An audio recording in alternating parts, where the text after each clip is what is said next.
વચનામૃત ચાલે છે ગરઢા પ્રથમનું 12મું. કાલે આપણે થોડુંક જોયું જગતના કારણ એવા પુરુષ, પ્રકૃતિ, કાળ, મહત્ત્વાદિક 24 તત્વ એમના સ્વરૂપને જ્યારે એ જીવ જાણે છે ત્યારે પોતાને વિશે રહી જે અવિદ્યા છે ન કટીનાર પ્રભુથી પાછી ભાગે જો એનું કહ્યું કરે તેને સાથ જમનું લારું લાગે એ જમનું છે મોટું જોર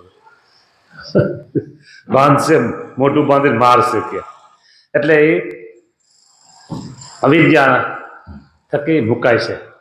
તો મુક્તાંશ પ્રશ્ન કર્યો કે એમનું સ્વરૂપ કેમ જાણવામાં આવે અવિદ્યાનું? મહારાજ કે એમના સ્વરૂપ એમના લક્ષણે કરીને જાણવામાં આવે. લક્ષણ એકનું લક્ષણ તમે શું, તમારું લક્ષણ શું છે, તમારું લક્ષણ શું છે, તમારું લક્ષણ શું છે, એમ આ બધા લક્ષણ. પ્રકૃતિના પુરુષનું પેલા લક્ષણ કીધું. તો પુરુષ કેવા છે?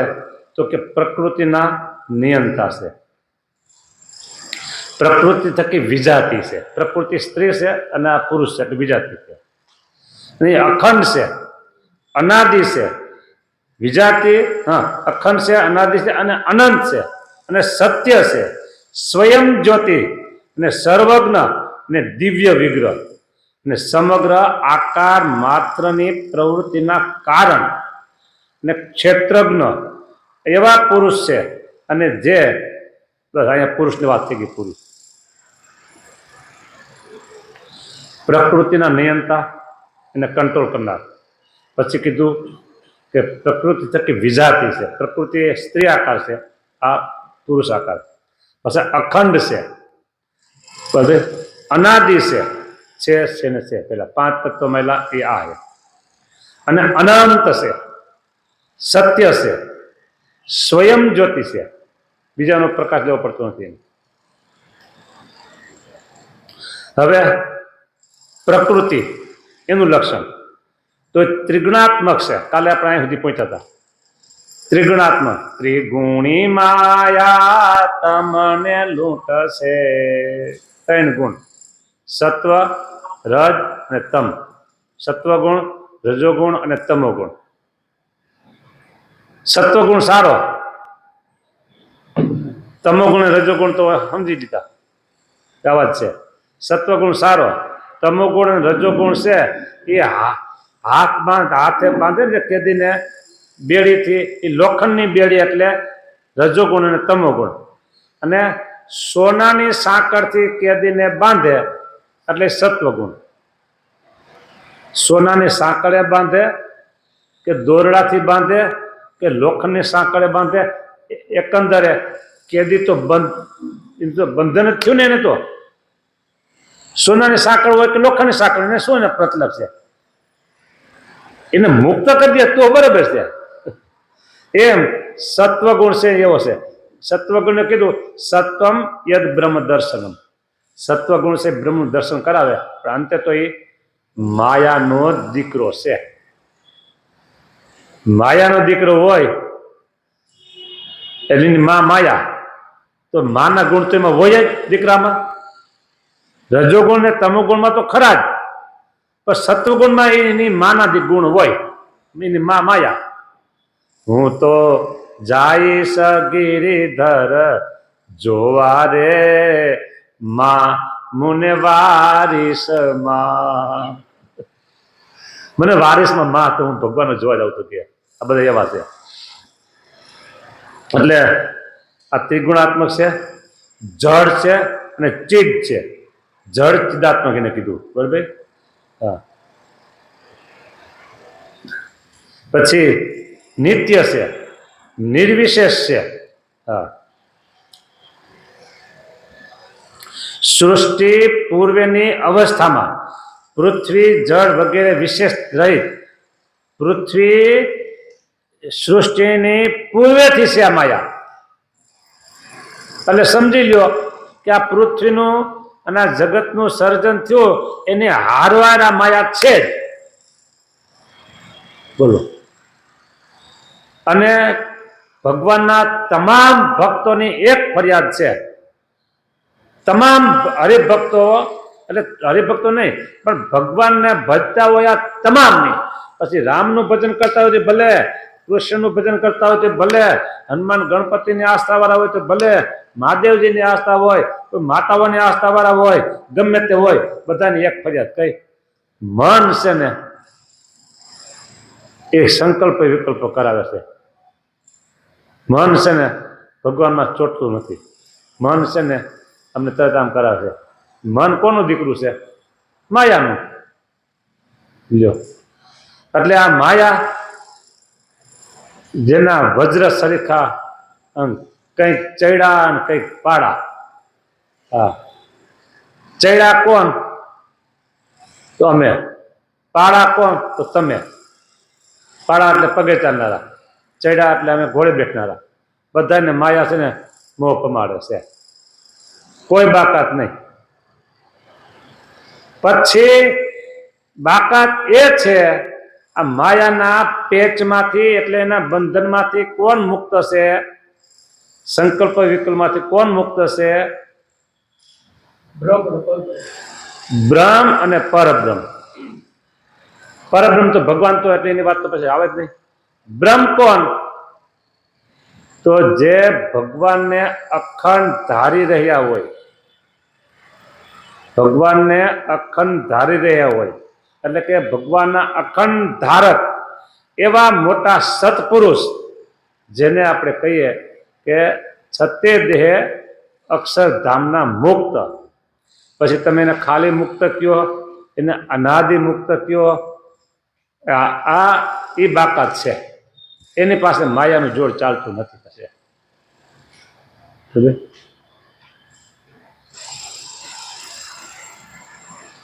માયા દુઃખ આપે છે એ વાત બધાને સાબિત. લોયાનું 10મું વચનામૃત, એમાં એવું કીધું કે માયા છે, હરિભગત હોય તો એને માયા સુખરૂપ છે. યમરાજાનું સ્વરૂપ છે એ પાપી જીવને દુઃખરૂપ છે, અને ભગવાનના ભક્તને સુખરૂપ છે. માયા છે એ વિમુખને દુઃખ આપે છે અને ભગવાનના ભક્તને સહાય કરે છે. એટલે આમાં અપવાદ રૂપે સંકલ્પ વિકલ્પ રૂપ જે માયા છે એ અપવાદ રૂપે આવા જે મોટા પુરુષ કહીએ, સત્પુરુષ કહીએ, અનાદિ મુક્તો કહીએ, એ એમાં બાકાત છે. બાકી બધાય માયાના પેચમાં, માયાના બંધનમાં સપડાઈ ગયેલા હોય. ત્રીજો પ્રકાર એ છે કે જે સાધક તમારા જેવા અને મારા જેવા ભગવાનના રસ્તે ચાલતા હોય, એમાં જેટલી તમારામાં અને મારામાં સાવધાની, જાગૃતિ, એ સફળ થાય. કેવી રીતે? સાંજના સમયે મોટા સિટીઓમાં ટ્રાફિક બહુ હોય, હાઈવે રોડ ઉપર ટ્રાફિક હોય, 4 વ્હીલ 2 વ્હીલ ગાડી ચલાવવી હોય, બરાબર, અને આડા રેકડીઓ વાળા હોય, પગે ચાલનારા હોય, કેટલા બધા અડચણ થતા હોય. એમાં સાવધાની ન હોય, કાં આપણી ગાડીને બીજા અડાડી દે, કાં આપણી ગાડી બીજાને અડી જાય. કોને? ગાફર ડ્રાઈવર હોય એ સાંજે સીધો ઘેરે ન પૂગે, કાં માર ખાઈને ઘેરે પૂગે, કાં બીજાને મારીને ઘેરે પૂગે. બરાબર, સાવધાની હોય તો કોઈની ગાડી એને ન અડે, એ કોઈ ન અડે. એમ મુમુક્ષુએ મોક્ષના માર્ગે સાવધાન રહેવું. સાવધાન હોય તો એ આમાંથી બાકાત રહે. એકને ફરિયાદ કાયમ છે અને એકને ફરિયાદ મટી ગઈ છે, અને એક સાવધાન છે એટલે એ સહી સલામત ચાલી શકે છે. આવી આ માયા છે, ત્રિગુણાત્મક માયા, સત્વગુણ, રજોગુણ, તમોગુણ. પછી મહદાદિક સમગ્ર તત્વ અને જીવ માત્ર તેનું ક્ષેત્ર છે માયાનું. ભગવાનની શક્તિ છે. ગુણ, સામ્ય અને નિર્વિશેષ એવી જે માયા, તેનો જે ક્ષોભ કરે તેને કાળ કહીએ. હવે આવ્યા 24 તત્વ. આ લક્ષણને જાણવાની વાત કીધી તો આપણે પુરુષનું લક્ષણ જાણ્યું, માયાનું લક્ષણ જાણ્યું, પુરુષ પ્રકૃતિ એટલે માયા અને કાળ, આ ત્રણના લક્ષણ જાણ્યા. હવે ચોથામાં આવે છે 24 તત્વ, મહત્તત્વાદિક જે તત્વ તેના લક્ષણ. આમાં આગળ એમ કીધું હતું કે મહત્તત્વાદિક 24 તત્વ, અહીંયા સીધી વાત કરે છે કે મહત્તત્વાદિક તત્વના લક્ષણ. ચેત ને અને મહત્તત્વને અભેદપણે જાણવું, અને જે મહત્તત્વને વિશે સૂક્ષ્મ રૂપે કરીને સમગ્ર જગત રહ્યું છે અને પોતે નિર્વિકાર છે ને પ્રકાશમાન છે ને સ્વચ્છ છે ને શુદ્ધ સત્વમય છે ને શાંત છે. હવે આ કોણ? ચિત્ત. ચિત્તમાં આપણે સંકલ્પ વિકલ્પ કરીએ, ચિત્તમાં કરીએ છીએ ને, એ કેવું કીધું બરાબર? તો નિર્વિકાર છે, પ્રકાશમાન છે, શુદ્ધ સત્વમય છે. ખોટો પડી જાય ત્યાં બરાબર. હવે બીજું આવે છે લક્ષણ અહંકારનું. તો અહંકાર તે ત્રિગુણાત્મક છે, એમાં 3 ગુણ છે. હુંકાર, કાંઈક વાત હોય તો હું કર્યા કરીએ, એ હુંકાર છે ને, એ અહંકાર. હા. ભૂત, માત્ર, ઇન્દ્રિયો, અંતઃકરણ, દેવતા અને પ્રાણ એ સર્વની ઉત્પત્તિનું કારણ છે અહંકાર. હું લાંબુ નથી કરતો. હું ટળે હરી ઢૂંકડા તે ટળાય દાસે. હું ટળે હરી ઢૂંકડા, જ્યાં સુધી હું ત્યાં સુધી ભગવાન કે તું એકલો, હું આગો. હા. તમે બધાય સત્સંગીઓ છો. હું તમને એક પ્રશ્ન કરું તો તરત તમને નવાઈ લાગશે અને કાં તમે ના પાડશો. તમને એક પ્રશ્ન કરું તો તમને નવાઈ લાગશે અને કાં તમે ના પાડશો. તમે કોઈ ગાઢ બોલો ખરા? જો તમે કોઈ ગાઢ બોલો ખરા? બોલો બોલો, કંઈક બોલાય જાય. એ નિષ્કપટ નીકળ્યા. નકર તમે એમ કે ના અમે ગાઢ નથી બોલતા. મોટે ભાગે એવું હોય ને કે સત્સંગ ગાઢ ન બોલતા, ભલે તમે નિષ્કપટ નિર્માણિત થયા બરાબર છે, પણ ગાઢ બોલે નહીં. સાચું છે ને? ક્યાંક પછી ક્યાંક એવી આવી ગયું બોલી ગયા તો જુદી વાત છે, પણ ન બોલે. પણ જાહેરમાં બોલો, રોજ બોલો, જાહેરમાં બોલો ગાઢ, રોજ બોલો, બસ આ બાદ તમે આવી ગયા ને. પણ હું તમને એમ કહું કે તમે જાહેરમાં બોલો છો અને રોજ ગાઢ બોલો છો. આ ગાઢ કેવી છે ખબર છે? ઇસ્ત્રી કરેલી. હા, ગાઢ ને પણ ઇસ્ત્રી થાય પાછી. કપડા નથી ઇસ્ત્રી કરે એટલે આને કહે રૂપાળી ગાઢ. જ્યાં સુધી તમે એમ માનો હું આમ, મેં આમ, હું આમ, મેં આમ, આ બધી ગાઢો છે. હું, મેં અને મારું, જ્યાં સુધી તમે બોલ્યા જ કરો છો, મારું આમ હતું, હું આમ હતો, મેં આમ કર્યું, હું આમ ને મારું આમ ને, એ બધી ગાયડો સત્સંગીની છે. ઇસ્ત્રી ટાઈટ ગાયડો છે આ બધી. બોલો હવે તો તમે કહેશો ને ના આવી ગાયડો તમે જાહેરમાં બોલીએ છીએ.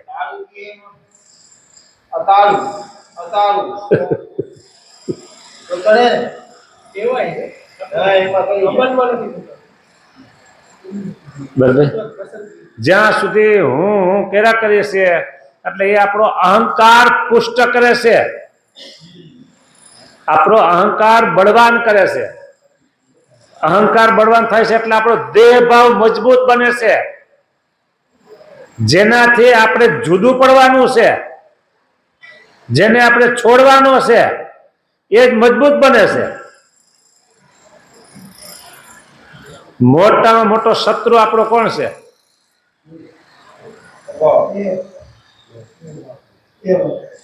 મોટા મોટો આપણો શત્રુ કોણ છે? આ દેહ. એ આપણો મોટા મોટો શત્રુ છે. છતાંય આપણે શત્રુને માનતા નથી કે શત્રુ છે એમ. બે વાત સરખી છે, બે વાત તમે ના પાડશો. કોઈ સર્પને સોળમાં લઈને સુવે ખરા? સર્પને પકડી મોઢેથી પકડી લીધો અને પછી હુવે ત્યારે હોડમાં લાંબો કરીને પડખે હુવે ખરા કોઈ? છતાંય આપણો અહંકાર એ સર્પ જેવો છે, ફૂફાડો મારનારો, અને આપણે રોજ ભેગો ના ભેગો રાખી છીએ. હોવામાં ભેગો, જાગવામાં ભેગો, બોલવામાં ભેગો, ખાવામાં ભેગો, નાવામાં ભેગો, બધી રીતે આપણા ભેગો ને ભેગો છે. બોલો, આ ફૂફાડો અહંકારનો ખતરનાકમાં ખતરનાક છે આ આપણો શત્રુ. છતાંય વાત મોટી એ અગત્યની મહત્વની વાત કે આપણે એને ઓળખતા નથી, આપણા શત્રુને ભેગો રહે છે તોય. એટલે સ્વામી મહારાજ એમ કે છે કે અહંકાર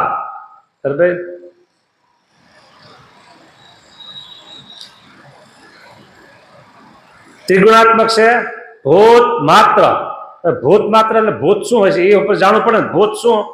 તો પંચભૂત, પૃથ્વી, જળ, તેજ, વાયુ અને આકાશ, આ પાંચ ભૂત. ઇન્દ્રિયો, તો ઇન્દ્રિયો આપણે કેટલી વખત કહી દીધી ખબર પડી કે ને, 5 ઇન્દ્રિયો કર્મ, 5 જ્ઞાન ઇન્દ્રિય. પછી અંતઃકરણ, અંતઃકરણ કોણ? 4, મન, બુદ્ધિ, ચિત્ત. ચિત્ત પાછું આવી ગયો એ અહંકાર. પછી આવ્યું દેવતા. દેવતા કોણ? આ 10 અને 4 અંતઃકરણ 14 ઇન્દ્રિયોના દેવતા છે. હવે દેવતાની વાત થોડીક કરું. જો કાન આપણા હોય, ઘણા માણસ બેરા થઈ ગયા હોય, તો કાન તો આપણે જેવા હોય કે ન હોય?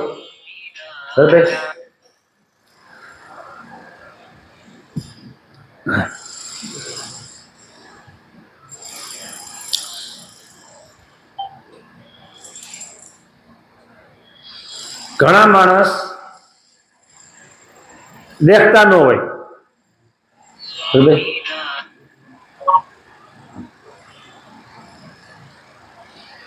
આંખો એવી નહીં હોય તો દેખતા ન હોય. એટલે એને આંખના દેવતા ઉઠીને ચાલ્યા ગયા હોય. કાન એવા ને એવા છે, સંભળાતું નથી, એટલે કાનમાં રહેલા દેવતા ઉઠીને ચાલ્યા ગયા હોય. ઘણા ને છે ને આગળ અત્તર રાખો નાક આગળ તોય ભલે, અને બીજું કઈ પદાર્થ રાખો તો ભલે, ગમે તે રાખો કઈ ખબર જ ન પડે. હાલો જે બોલો જલ્દી. હવે આપણી આ જે ઇન્દ્રિયો છે ને એ દેવતા એમાં છે ને તો કામ કરે છે. હા, તો દેવતા કોણ છે? કઈ ઇન્દ્રિયના ક્યાં દેવતા છે એ જોઈએ. કાન છે ને એના દિગ્પાળ છે. એ દિગ્પાળ અંદર બેઠા છે ને તો આપણે સાંભળીએ છીએ. એ દિગ્પાળ એના બિસ્તરા પોટલા બાંધીને ચાલ્યા જાય, અને પછી વાત કરતા હોય કે તમે સાંભળ્યું ના, કે આપણે આમ કરવું પડે, આમ કાન આડો હાથ રાખીને આમ સંભળાય છે, થોડું થોડું સંભળાય છે. શું કામ? દેવતા ઉઠી ગયા છે. અને દેવતાનું સ્થાનક શું છે? તો કાન. આ દેખાય છે ત્વચ, એટલે ત્વચ એટલે ચામડી. એના દેવતા છે વાયુ દેવતા.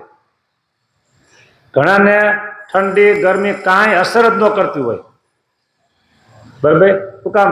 દેવતા ચાલ્યા ગયા છે. પછી ચક્ષુ એટલે આંખ. આંખના દેવતા છે સૂર્ય.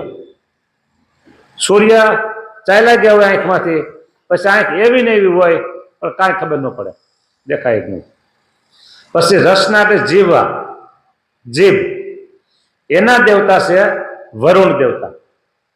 વરુણ દેવતા જીભમાંથી ચાલ્યા ગયા હોય, પછી કડવું ખાય તો ભલે કાચું, કડવું હોય તો ભલે, ગળ્યું હોય તો ભલે, ખારું હોય તો ભલે, ખાટું હોય તો કાંઈ ખબર ન પડે. પછી ઘ્રાણ એટલે નાસિકા. એના દેવતા છે અશ્વિની કુમાર. પછી વાક એટલે વાણી. એના દેવતા છે અગ્નિ. પાણી એટલે હાથ. એના દેવતા છે ઇન્દ્ર. પાદ એટલે પગ. એના દેવતા છે વિષ્ણુ કહેતા ઉપેન્દ્ર. પછી પાયુ. પાયુ એટલે મળદ્વાર. મળદ્વારના દેવતા છે મિત્ર. ઉપસ્થ. ઉપસ્થ એટલે પેશાબ મૂત્ર ઇન્દ્રિય એના દેવતા છે કશ્યપ પ્રજાપતિ. અને મન એના દેવતા છે ચંદ્ર. બુદ્ધિ એના દેવતા છે બ્રહ્મા. ચિત્ત એના દેવતા છે વાસુદેવ. અને અહંકાર એના દેવતા છે રુદ્ર. અહંકારના દેવતા આ 14 ઇન્દ્રિય અને 14 ઇન્દ્રિયોના દેવતા. રુદ્ર તો સમજી ગયા બરાબર. અને અહંકાર એવો જ છે ફૂફાણા મારનારો.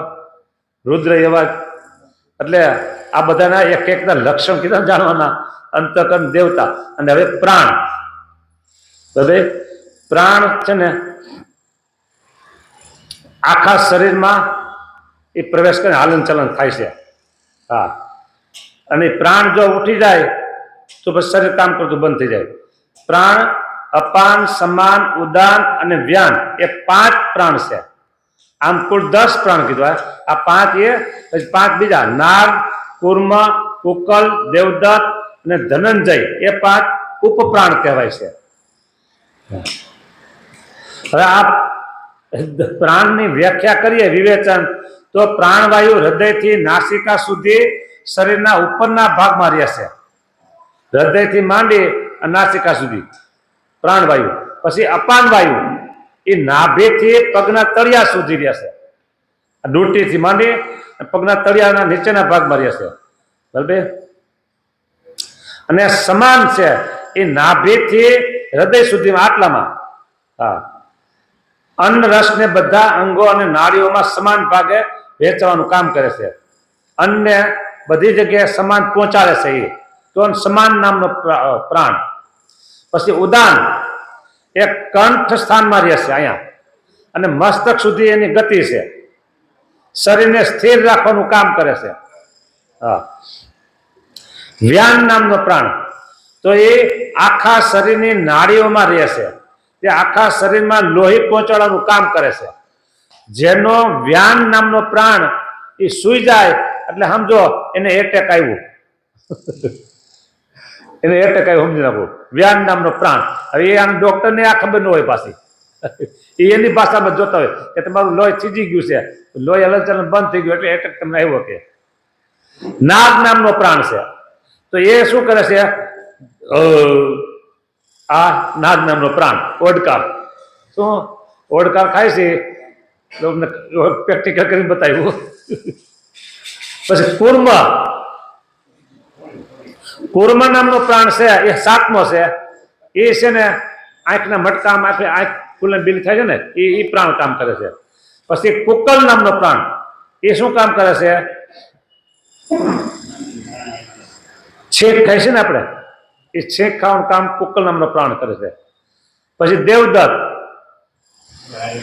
આમ ઊંચા કરીને બંગાઓ ખાય એ પ્રાણ છે. કયો? દેવદત્ત. પછી ધનંજય નામનો પ્રાણ એ શરીરને ફૂલાવનારો છે. ઘણાનું શરીર ફૂલી જતું હોય. હા. એ ક્યારે કામ કરે છે? મૃત્યુ પછી. હા. ધનંજય નામનો પ્રાણ મૃત્યુ પછી કામ કરે છે. શરીરને ફૂલાવી નાખે છે. હા.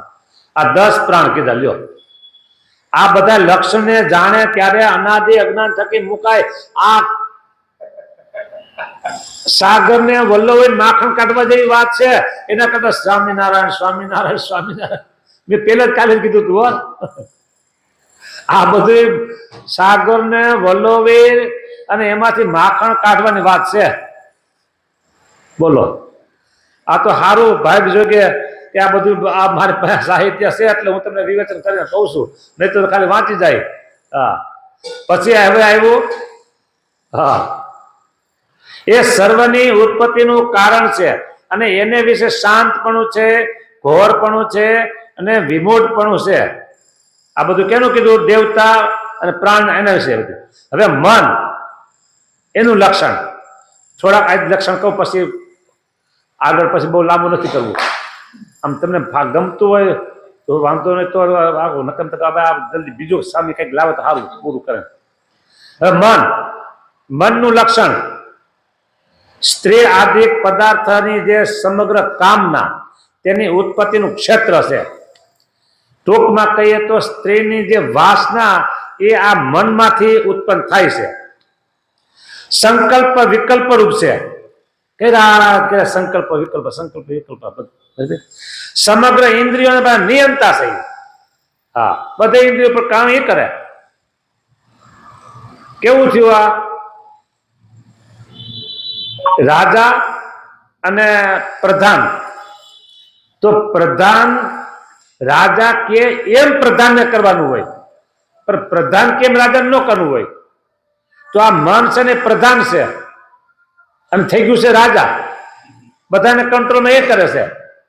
રાજાને કરે, રાણીને કરે, કુંવરને કરે, પ્રજા ઉપર એ કંટ્રોલ કરે છે. મન ઊંધું થઈ ગયું છે. હા, જીતમ જગત કે નહીં મનોયન. હા, જેને મન જીતું એને જગત જીતું. મન જીતું એ જગત જીતી ગયો.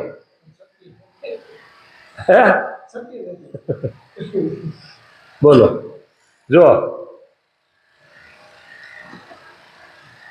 આપણે કોઈની નિંદા ટીકા માટે નહીં, સમજજો પેલા. અને બીજા કોઈ લોકો સાંભળતા હોય તો તમે ધ્યાન રાખજો, ઊંધું નહીં લેતા, અવરું લેજો. હું દ્રષ્ટાંત પૂર્વે વાત કરું છું કે મન જીતું એને જગત જીતું. બ્રહ્માજી મન પાસે હારી ગયા. શું થયું? એની દીકરી સરસ્વતીની પાછળ મોહ પામી. પિતા દીકરીની પાછળ દોડે એવું થયું. મહાદેવજી મહાદેવ છે પણ મોહિની સ્વરૂપમાં મોહ પામી ગયા અને શરીરમાં વિકાર જન્મો. બોલ, આવા મોટા દેવ છે, મન પાસે હારી ગયા. બરાબર. ઇન્દ્ર એ પણ એના શરીરમાં 1000 ભગ થયા, એ પણ મન પાસે હારી ગયો. આ મોટા મોટા પછી ઋષિ મુનિઓ આવ્યા. બરાબર. પછી આવશે, કહી દઈશું. ઋષિ મુનિઓ, બરાબર. વેદ વ્યાસ ભગવાન એનો જન્મ કેવી રીતે થયો? બરાબર. એના પિતા એક મત્સ્યગંધામાં મોહ પામ્યા, એમાંથી વ્યાસ ભગવાનનો જન્મ થયો. બરાબર. એટલે ઘણા બધા ઋષિઓ હશે.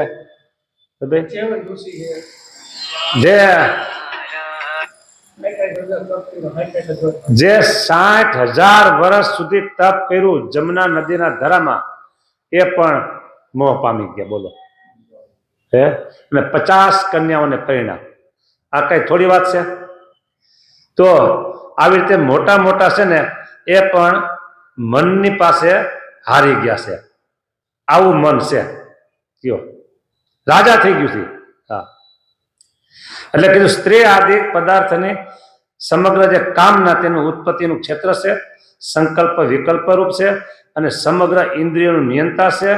આટલું આ મન છે. ટૂંકમાં કેવું હોય તો ભગવાનના મોટા સત્પુરુષ, પેલા જેમ વાત કરી ને એમ, સત્પુરુષને બાકાત કરી, બાકી તમામ મન પાસે મોટા મોટા દેવતાઓ પણ હારી ગયા છે. લોયાનું 11મું વચનામૃત, એમાં કીધું દેવતાનું પણ ધ્યાન ન કરવું. તમે કીધું ને દેવતાનું ધ્યાન, લોયાનું 11મું. બરાબર. પોતાને જે મૂર્તિ મળી હોય ને એ જ મૂર્તિનું ધ્યાન કરવું, અવતારાદિકનું ધ્યાન પણ ન કરવું. બોલો, લોયાનું 11મું ના પડે સ્પષ્ટ. અને આ સમજણ સત્પુરુષની છે.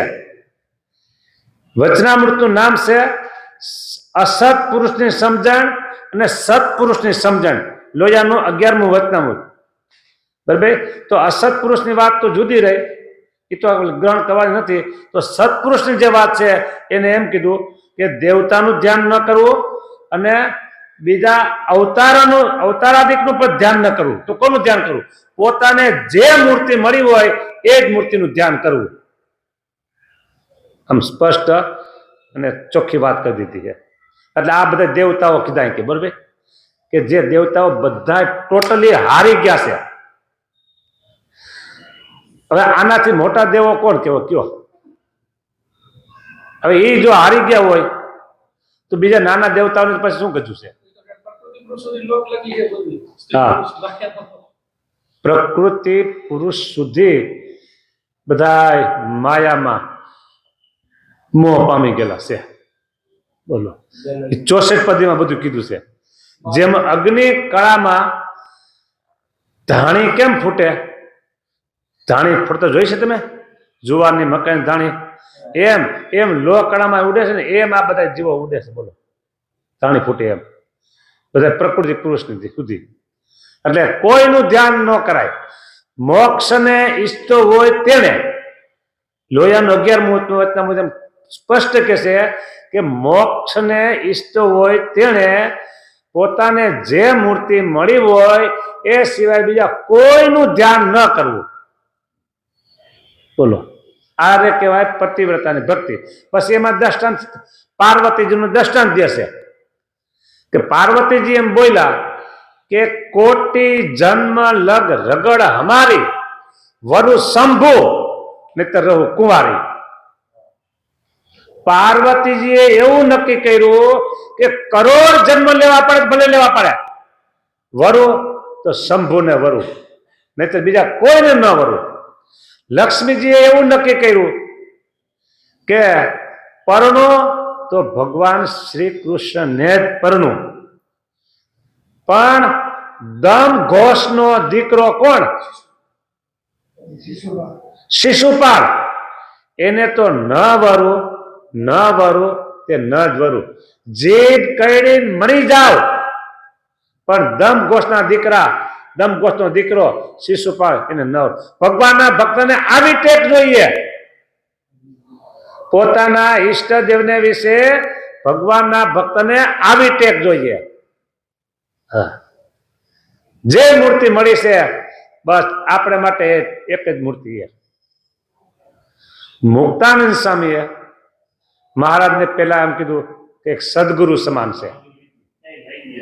એટલે આરતીમાં જય સદગુરુ કીધું. અને પછી આરતી તો પ્રારંભ કાળની છે ને, અને મુક્તાનંદ મહારાજ ભેળા રહ્યા. મહારાજ જાણ્યા, માણ્યા, અનુભવ્યા, પછી બોલ્યા કે છાંડી કે શ્રી કૃષ્ણ દેવા ઓર કે જો કરું સેવ કાટી મેરો કર, કાટી ડારો કર મેરો તીખી તલવાર છે. પછી એને સર્વોપરી જાણ્યા કીધા મહારાજ નો. હા, પિયા, હા પિયા પિયા તો એ પણ મને ભૂલાઈ ગયું છે. હા, છેલ્લે એ આવે છે. હા, તો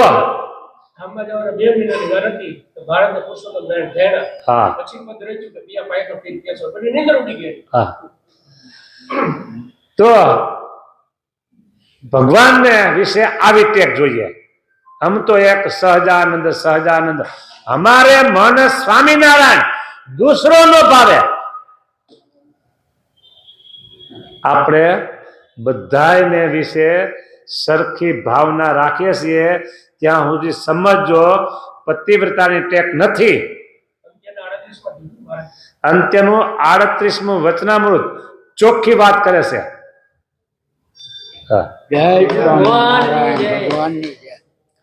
અને એમાં ચોખ્ખે ચોખ્ખી મહારાજ વાત કરી દીધી. અંત્યનું 38મું વચનામૃત.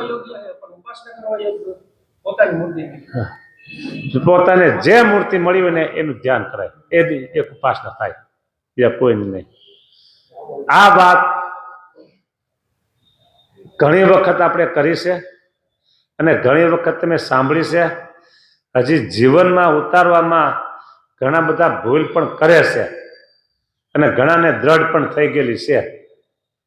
હા, એક માત્ર એક અને એક જ. જો તમારે પુષ્કળ પાણી જોતું હોય તો એક જ જગ્યાએ બોર કરો અને જવા દો ઊંડો. 200 ફૂટ અહીંયા કર્યો ગુજરાત આપણા સૌરાષ્ટ્રની ધરતીમાં તો પાણી ન આવે ભાઈ. પછી ભાઈ જો અહીંયા પાણી ન આવ્યું, બીજી જગ્યાએ કરું તો અહીંયા 250 નો કર્યો તો પાણી આવ્યું તો ખાલી એ શું કહે 2 ડોયલું ભરે એટલું આવ્યું. પછી એમ થયું કે હવે અહીંયા પાણી ન બરાબર થયું ને ત્રીજી જગ્યાએ 300 ફૂટ નો કરું તો અહીંયા પછી 4 ડોયલું પાણી આવ્યું. પછી થયું હજી અહીંયા ન થયું બરાબર પાણી, બીજી જગ્યાએ 350 નો કર્યો, પણ એક ને એક જગ્યાએ 600-700 ફૂટ જવા દીધો હોત તો છૂટે ને પાણી. આ 10 બોર કર્યા, પાણી થયું નહીં.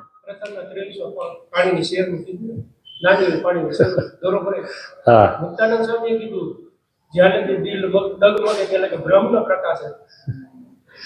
તમારું મન મને પુષ્ટ કરે.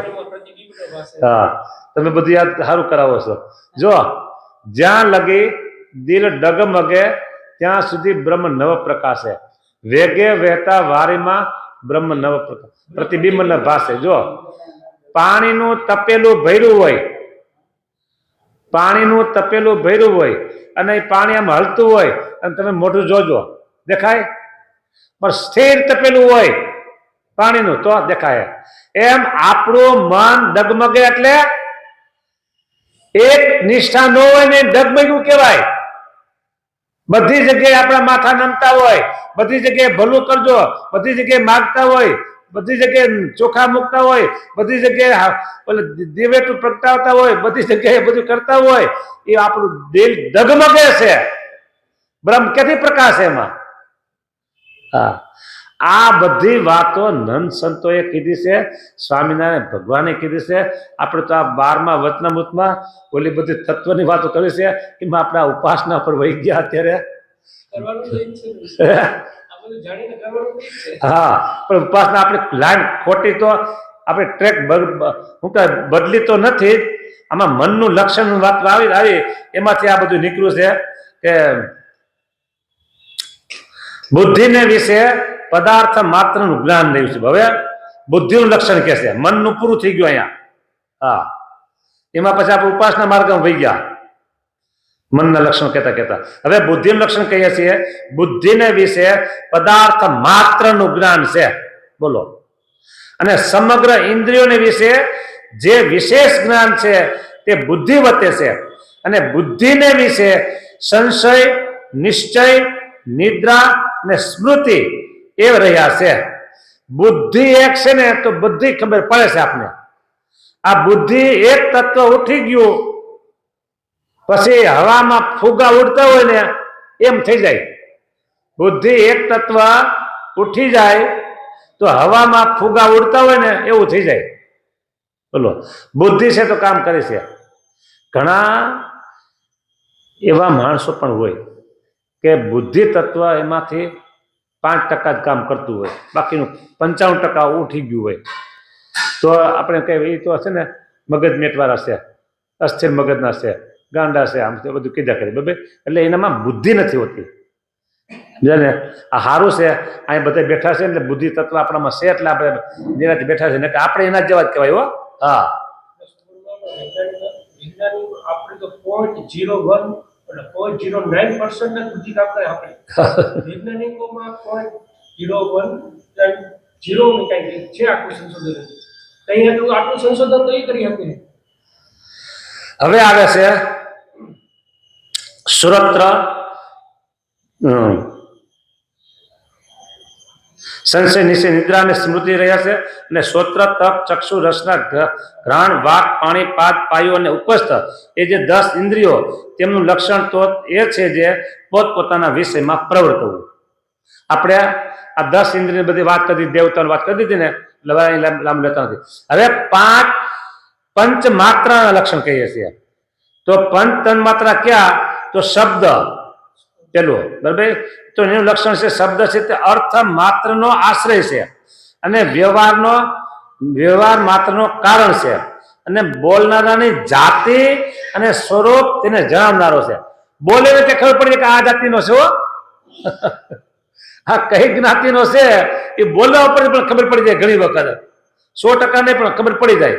હા, કુળ, વર્ણ, નાતની ભિન્નતા બધી બતાવી દે કે આ બોલે છે ને વાણી, ખબર પડી જાય. લ્યો, એટલે શબ્દનું લક્ષણ કીધું બરાબર. હવે આકાશને વિશે રહેવાપણું છે. આ શબ્દ છે આકાશને વિશે રહેશે અને આકાશની માત્રા છે અને શ્રોત્ર ઇન્દ્રિય કરીને ગ્રહણ કરવામાં આવે છે. શબ્દનું લક્ષણ કીધું. હવે સ્પર્શનું લક્ષણ, તો સ્પર્શ છે ને કોમળપણું, કઠણપણું શીતળ એટલે ઠંડાપણું, ઉષ્ણ એટલે ગરમપણું, આ બધું સ્પર્શથી ખબર પડે છે. હવે રૂપનું લક્ષણ પદાર્થ માત્રના આકારને જણી દેવાપણું. આંખથી બધું જોઈશ ને રૂપ આવું છે, આ રૂપવાન છે, આ કુરૂપ છે, આ કદરૂપો છે, આ આવો છે, એ બધું ક્યાંથી ખબર પડે છે? રૂપથી. હા. હવે ચક્ષુ ઇન્દ્રિય, આ તન્માત્રાની બધી વાત ચાલે છે. જો ચક્ષુ ઇન્દ્રિય કરીને ગ્રહણ કરવામાં પણ છે, રૂપપણું છે. હવે રસનું લક્ષણ કહીએ છીએ મધુરપણું, તીખાપણું, કસાઈ ગયેલું, ખરાબ થઈ ગયું અનાજ, કોવાઈ ગયું કે ને, કડવાપણું, ખાટાપણું, ખારાપણું જેવું. અને હવે જળનું તન્માત્રા રસના ઇન્દ્રિય કરીને ગ્રહણ કરવાપણું છે. હવે ગંધનું લક્ષણ તો સુગંધ અને દુર્ગંધ, પૃથ્વીનું તન્માત્રાપણું. હવે પૃથ્વીનું લક્ષણ કહીએ છીએ જીવ પ્રાણી માત્રને ધારવાપણું, લોક રૂપે કરીને સ્થાનપણું, આકાશ આદિ જે 4 ભૂત તેનું વિભાગ કરવાપણું, ભૂત પ્રાણી માત્રના શરીરનું પ્રગટ કરવાપણું પૃથ્વીનું લક્ષણ છે. હવે જળનું લક્ષણ પૃથ્વ્યાદિક દ્રવ્યનું પિંડિક કરવાપણું, પદાર્થને કોમળ કરવાપણું, ભીનું કરવાપણું, તૃપ્તિ કરવાપણું, પ્રાણી માત્રને જીવાડવાપણું. એક પાણી ન હોય તો શું થાય? પૂરું થઈ જાય. હા, જળ પાણી, જે પ્રાણી માત્રને જીવાડે છે આ જળ. તૃષાની નિવૃત્તિ પ્રમાણે છે. હવે તેજનું લક્ષણ કહીએ છીએ પ્રકાશપણું છે, અન્નાદિકને પચવી નાખવાપણું છે, રસને ગ્રહણ કરવાપણું છે, કાષ્ટ અને હૂત દ્રવ્યાદિકનું ગ્રહણ કરવાપણું, ટાઢને હરવાપણું છે, શોષણ કરવાપણું છે. ક્ષુધા અને તૃષા એ તેજનું લક્ષણ છે. હવે વાયુનું લક્ષણ કહીએ છીએ વૃક્ષાદિકને કંપાવે છે વાયુ, ઝાડવાને હલાવે છે ને, હા એ. અને તૃણાદિકને ભેગા કરી દે, જુદા કરી દે. હા. શબ્દ, સ્પર્શ, રૂપ, રસ અને ગંધ એ પંચવિષય તેને શ્રોત્રાદિક પંચ ઇન્દ્રિયો પ્રત્યે પ્રમાણવાપણું અને સર્વ ઇન્દ્રિયોનું આત્માપણું એ વાયુનું લક્ષણ છે. હવે આકાશનું લક્ષણ કહીએ છીએ સમગ્ર જીવ માત્રને અવકાશ દેવાપણું આકાશનું. ભૂત પ્રાણી માત્રનો જે દેહ તેનો માહિંદો વ્યવહાર અને દેહને બહારનો વ્યવહાર તેને કરવાપણું છે આકાશનું. પ્રાણ ઇન્દ્રિયો અને અંતઃકરણ એ સર્વેનું સ્થાનકપણું છે આકાશનું લક્ષણ છે.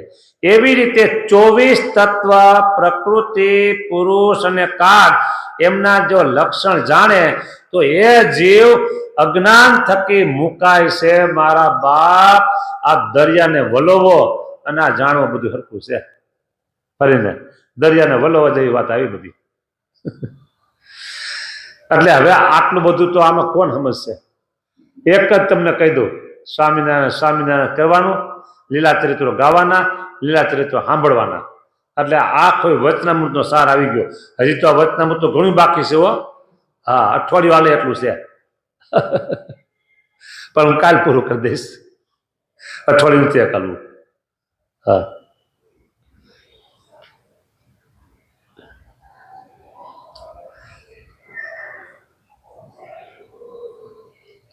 અને એ જે સર્વે તત્વની ઉત્પત્તિ જાણવી, તે ઉત્પત્તિ કહીએ છીએ જે પોતાના ધામને વિશે રહ્યા એવા જે શ્રી કૃષ્ણ ભગવાન તે અક્ષર પુરુષ રૂપે કરીને માયાને વિશે ગર્ભને ધરતા હવા.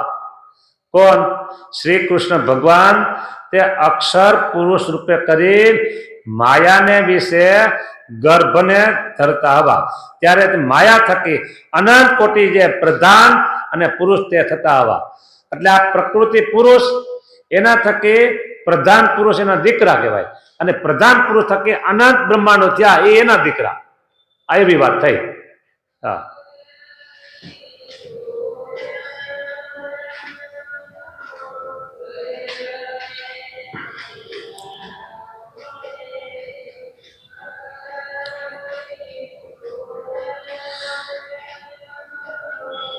વિરાટ પુરુષનો દ્વિપ્રાર્ધ કાળ આવે છે. હું આગળ મેં ઘણું છોડી દીધું છે. દ્વિપરાર્ધ કાળ. હવે દ્વિપરાર્ધ કાળ એટલે શું સમજો? કેટલા વર્ષ સમજવા?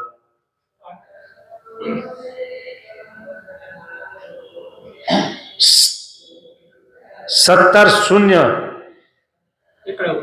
એકડા ઉપર 17 મીંડા કરો એટલા દ્વિપરાર્ધ કાળ છે. વિચાર કરો, 17 મીંડા એકડો. હવે આમાં જો ભેજ જાઓ, બોલો, દરિયા વલવા જવું છે ને, એટલે કાંઈ નથી લેવું. હવે ટૂંકમાં કહી દઉં, અહીં વાત પૂરી થાય છે. કાલે આપણે અક્ષરધામની વાત લેવી છે. હા, ભૂગોળ ખગોળ બધી વાત આવે છે, એટલે હવે અહીં લેવું નથી કાંઈ. અને આ વતનામુને કાલે પૂરું કરી દેવું છે. ને આજની કથાને અહીંયા આપણે વિરામ આપીએ છીએ. બોલો સ્વામિનારાયણ ભગવાનની જય. શ્રીપતિમ શ્રીધરમ સર્વદેવે.